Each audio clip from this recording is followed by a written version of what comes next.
இந்த விஜயுடைய அரசியல் என்பது திமுக அதிமுக 2 அரசியலிலும் மக்களிடம் போய் சேராததனுடைய விளைவு.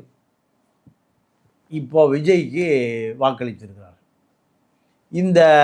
இதே தான் எனக்கு தெரிஞ்சு விஜயகாந்துக்கு வாக்களித்தார்கள். எப்போ? ஜெயலலிதா இருக்கிற காலத்திலேயே. ஒரு நண்பர் கேட்டார், ஜெயலலிதா இருந்தால் என்ன நடந்திருக்கும்? ஒன்றும் நடந்திருக்காது. ஜெயலலிதா ரூமை அடைச்சிட்டு இளநீ குடிச்சிட்டு இருந்திருக்கும். இளநீயில் தான் கலந்து குடிச்சிட்டு இருந்திருக்கும். என்ன காரணம்னா, இதெல்லாமே வரலாற்றில் பல பரிணாம நிகழ்ச்சிகள் நடக்கும்.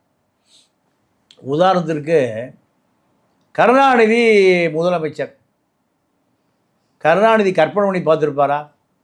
ஜெயலலிதா முதலமைச்சராக வரும், நம்ம 5 வருஷம் சட்டசபைக்கே போக முடியாது, ஒரே ஒருத்தர் தான் நம்ம ஜெயிப்போம், நம்ம சட்டசபைக்கே போக முடியாது, வெளியில் வராண்டாவில் கையில் போட்டு வந்துடுவோன்னு கருணாநிதி நினச்சி பார்த்துருப்பாரா?